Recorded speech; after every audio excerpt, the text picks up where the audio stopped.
You, John Fitzgerald Kennedy, do solemnly swear. I, John Fitzgerald Kennedy, do solemnly swear. That you will faithfully execute the office of President of the United States. That I will faithfully execute the office of President of the United States. And will, to the best of your ability. And will, to the best of my ability. Preserve, protect, and defend the Constitution of the United States. Preserve, protect, and defend the Constitution of the United States. So help you God. So help me God.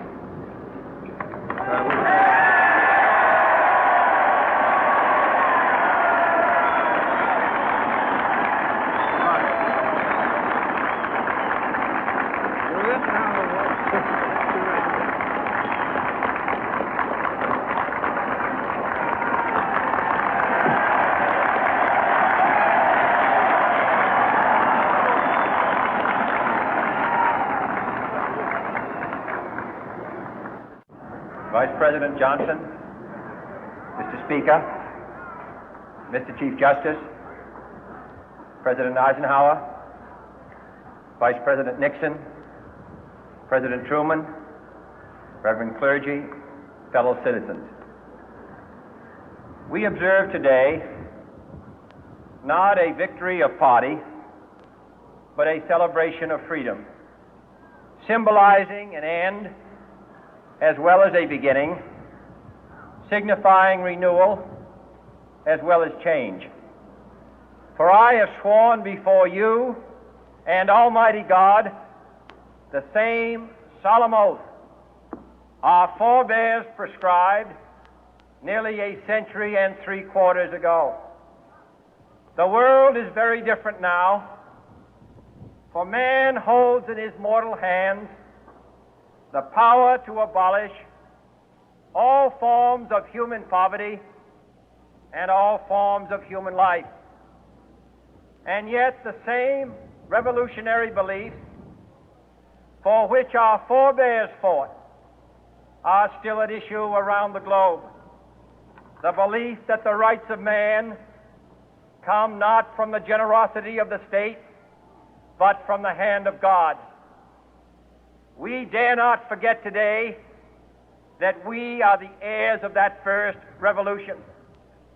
Let the word go forth from this time and place to friend and foe alike that the torch has been passed to a new generation of Americans born in this century, tempered by war, disciplined by a hard and bitter peace, proud of our ancient heritage, and unwilling to witness or permit the slow undoing of those human rights to which this nation has always been committed and to which we are committed today at home and around the world.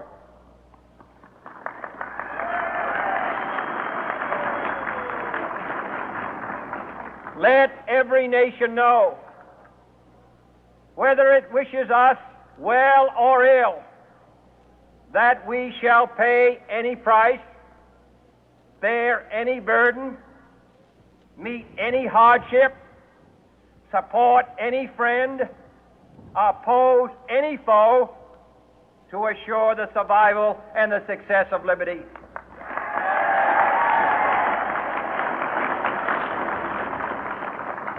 This much we pledge and more. To those old allies whose cultural and spiritual origins we share, we pledge the loyalty of faithful friends. United, there is little we cannot do in a host of cooperative ventures. Divided, there is little we can do, for we dare not meet a powerful challenge at odds and split asunder. To those new states whom we welcome to the ranks of the free, we pledge our word that one form of colonial control shall not have passed away, merely to be replaced by a far more iron tyranny. We shall not always expect to find them supporting our view, but we shall always hope to find them strongly supporting their own freedom, and to remember that in the past, those who foolishly sought power by riding the back of the tiger ended up inside.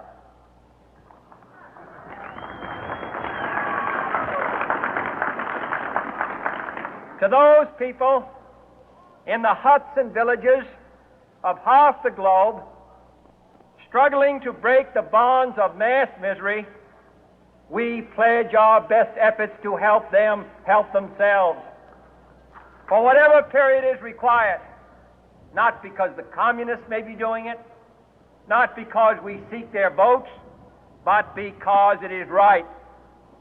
If a free society cannot help the many who are poor, it cannot save the few who are rich.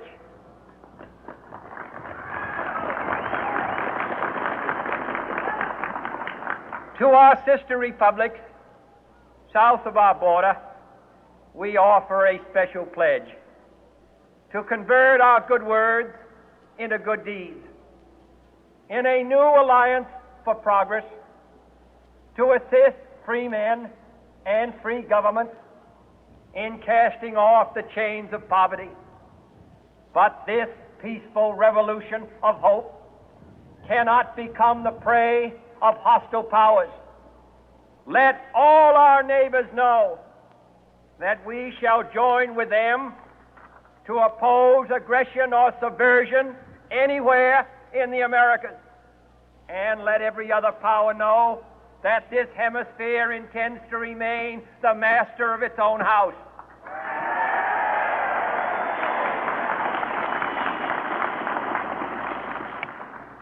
To that World Assembly of Sovereign States, the United Nations, our last best hope, in an age where the instruments of war have far outpaced the instruments of peace, we renew our pledge of support to prevent it from becoming merely a forum for invective, to strengthen its shield of the new and the weak, and to enlarge the area in which its writ may run. Finally, to those nations who would make themselves our adversary, we offer not a pledge, but a request that both sides begin anew the quest for peace. Before the dark powers of destruction, unleashed by science, engulf all humanity in planned or accidental self-destruction, we dare not tempt them with weakness, for only when our arms are sufficient beyond doubt can we be certain beyond doubt that they will never be employed.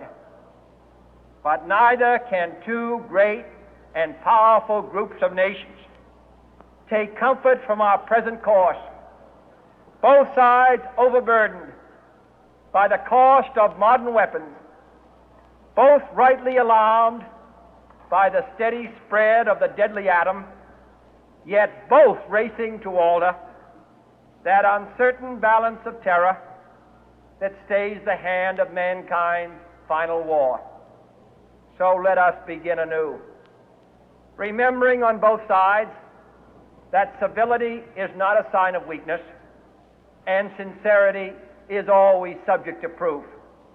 Let us never negotiate out of fear, but let us never fear to negotiate.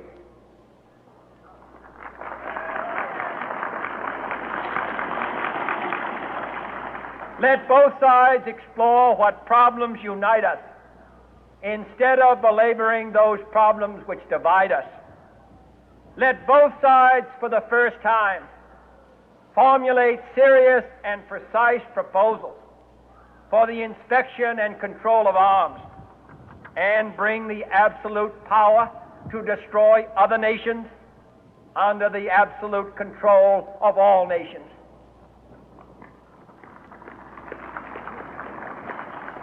Let both sides seek to invoke the wonders of science instead of its terrors. Together, let us explore the stars, conquer the deserts, eradicate